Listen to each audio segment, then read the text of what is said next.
Police కాల్పుల్లో హతమైన నయీం, అతని అనుచరులు వ్యాపారుల్ని లక్ష్యంగా చేసుకుని నేరాలకు పాల్పడ్డారు. నయీం జిల్లాల వారీగా అనుచరులను ఏర్పాటు చేసుకుని వ్యాపారుల్ని బెదిరించి పెద్ద మొత్తంలో డబ్బులు వసూలు చేశారు.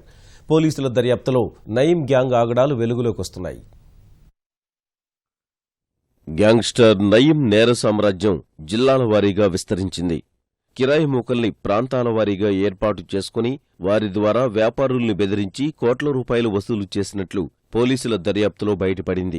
అక్రమ సంపాదనతో పెద్ద మొత్తంతో ఆస్తులు కొనుగోలు చేసినట్లు పోలీసులు గుర్తించారు. కరీంనగర్లో గోపి అలియాస్ గోపన్న, రాంబాబు అలియాస్ రమేష్, మహబూబ్నగర్లో శేషన్న, అచ్చంపేటలో ఈశ్వరయ్య, కల్వకుర్తిలో సంజీవ్, హైదరాబాద్లో శ్రీకాంత్, భువనగిరిలో పాషం శ్రీను, ఆదిలాబాద్లో సత్యం ఇలా ప్రతిచోటా అనుచరుల్ని ఏర్పాటు చేసుకుని నేరాలకు ఒడిగట్టాడు.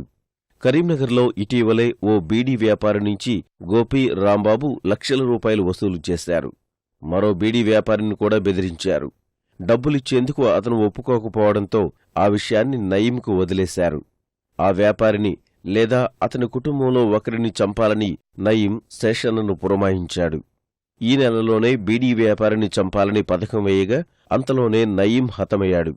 శేషన్న, ఈశ్వర్యలు అచ్చంపేటలో ఓ వ్యాపారి నుంచి 30 లక్షలు వసూలు చేసి నయీంకు ఇవ్వగా వారికి 10 లక్షలిచ్చినట్లు పోలీసుల దర్యాప్తులో తేలింది.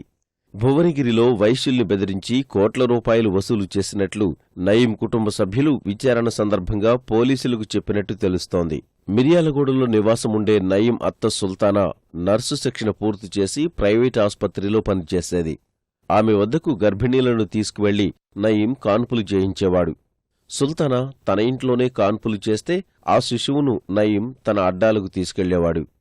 ఇలా ఆమె పలు కాన్పులు చేసినట్లు తెలిసింది.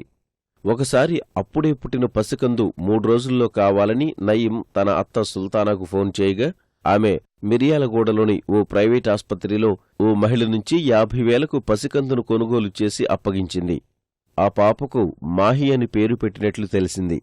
నయీం ఎన్కౌంటర్ అయ్యాక షాద్నగర్ అడ్డాలో దొరికిన 40 రోజుల పసికందే ఆ మాహి అని తేలింది. నయీం మన్సూరాబాదులో ఉన్నప్పుడు సమీపంలోనే దంపతుల మధ్య ఆస్తి తగాదాలు ఏర్పడ్డంతో నయీం ఆమె భర్తను అదృశ్యం చేశాడు. ఆమె ఆస్తులన్నీ అమ్మేసి డబ్బులు తీసుకుని నమ్మకద్రోహం చేశాడు. ఇలా ప్రతిచోటా నయీం అక్రమాలకు పాల్పడేవాడని పోలీసుల దర్యాప్తులో తేలింది.